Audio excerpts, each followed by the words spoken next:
ओंकारेश्वर जी, ये बड़ी गंभीर बात है और इस सरकार की तरफ से जो प्रतिक्रिया आई है, वो ऐसा लगता है कि एक सामान्य तरह की प्रतिक्रिया है कि हाँ, घुस आए हैं, इस टाइप का है। कड़ी आपत्ति दर्ज कराने का क्या मतलब है? बस आपने वो भी तब जब मीडिया में खबरें आ गईं, प्रश्न उठने लगे, तब ये प्रतिक्रिया आ रही है। इसको कैसे देखा जाए? क्या सरकार असहाय है चीन के सामने, उसमें हिम्मत नहीं है। लाल आंखें दिखाने की बात मोदी जी प्रधानमंत्री बनने के पहले तो कर सकते हैं, लेकिन बाद में हिम्मत नहीं पड़ती उनकी। इकबाल जी ने बहुत बारीकी से चीज़ों को बताया कि कब-कब क्या हुआ। मैं थोड़ा-सा चूँकि पहली बार इकबाल जी इस मंच में आए हैं, मैं बताना चाहता हूँ कि वो इंटरनेशनली अवॉर्डेड फ़िल्म मेकर तो हैं ही हैं, इंडियन टेलीविज़न के बिग डैडी माने जाते हैं।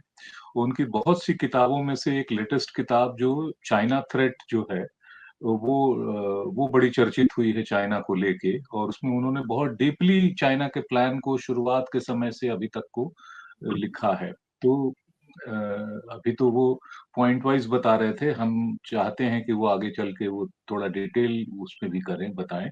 मैं कहना ये चाहता हूँ कि एक तो प्रधानमंत्री का झूठ जो है, उनके विदेश मंत्रालय ने खुद ही एक्सपोज़ कर दिया है। जैसा इकबाल कह रहे थे, एक दिन में काउंटीज़ तो बना नहीं करती हैं, काउंटीज़ तो कब से बन रही हैं, कब से कहा जा रहा है कि उसमें कब्ज़ा हुआ है। आप क्यों कह रहे थे कि न कोई घुसा था, न घुसा है, न आया था, न आया है? तो ये तो साबित हो गया कि घुसा भी था और घुसा भी है और वहाँ काउंटी बना रहा है। अब आपसे जब बर्दाश्त नहीं हो रहा, पूरी दुनिया जान चुकी है, सारे मैप्स से उजागर हो चुके हैं, तब आप उसको एक्सेप्ट कर रहे हैं कि हाँ, हमारे यहाँ आया हुआ है और हमने विरोध दर्ज कराया है। दरअसल चाइना के मसले पे हमारी नीतियाँ बुरी तरह से विफल हुई हैं और सिर्फ यहाँ नहीं, आप देखिए 2017 में डोकलाम में जो कुछ हुआ था, वहाँ भी हम उसके साथ कुछ नहीं कर पाए, एक स्टैंड ऑफ होके और वहाँ रह गया। वो जहाँ तक आ गया था, वहाँ से पीछे नहीं हटा वो। हमें ही वहाँ से चुपचाप होना पड़ा।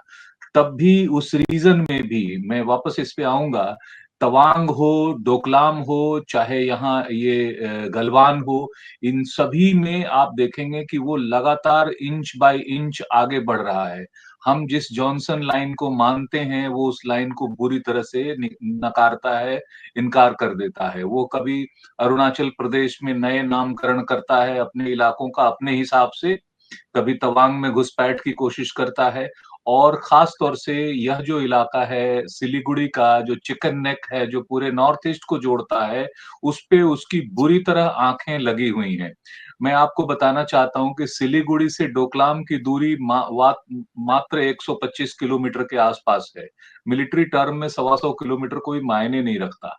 तो वहाँ से तो वो नज़र रख ही रहा है, ठीक right on the border from the Bangladesh side उसने तिस्ता बॉर्डर प्रोजेक्ट का जो है वो $1 बिलियन का प्रोजेक्ट लेने का काम वो कर लिया है उसने और उसके थ्रू वो एकदम से हमारे बॉर्डर पे सिलीगुड़ी के बॉर्डर पे खड़ा होगा। वहां से आपको वॉच कर रहा होगा यानी आपकी गर्दन के पास वो खड़ा है। हम क्या कर रहे हैं सिलीगुड़ी में बॉर्डर्स के अलावा वो स्ट्रेच ऐसा है कि 15-20 किलोमीटर पर एक तरफ नेपाल एक तरफ बांग्लादेश है और हमारी सुरक्षा क्या है यहाँ पर जो कुछ भी हुआ है इस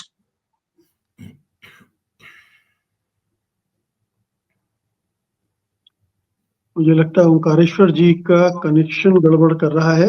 अनिल जी, मैं आपके पास आ रहा हूँ, आप अपने को जी प्लीज कंटिन्यू जी ओंकारेश्वर जी।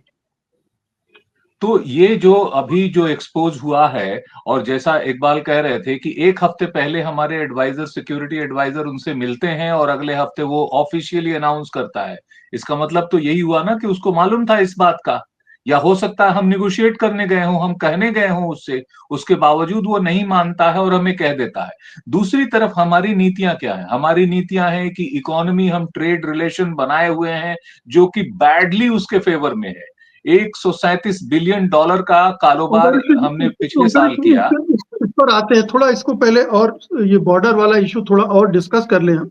आपने जी कई चीजें बताई, उसमें एक चीज और मैं जोड़ दूं दर्शकों की जानकारी के लिए कि भूटान के एक एक इलाके पर चीन ने बाकायदा कब्जा कर लिया, वहां गांव बसा दिया है और जो भूटान की रक्षा की जिम्मेदारी हिंदुस्तान के पास है वो नहीं निभा पाया, इसलिए भूटान अब सीधे चीन से निगोशिएट कर रहा है उसके बारे में।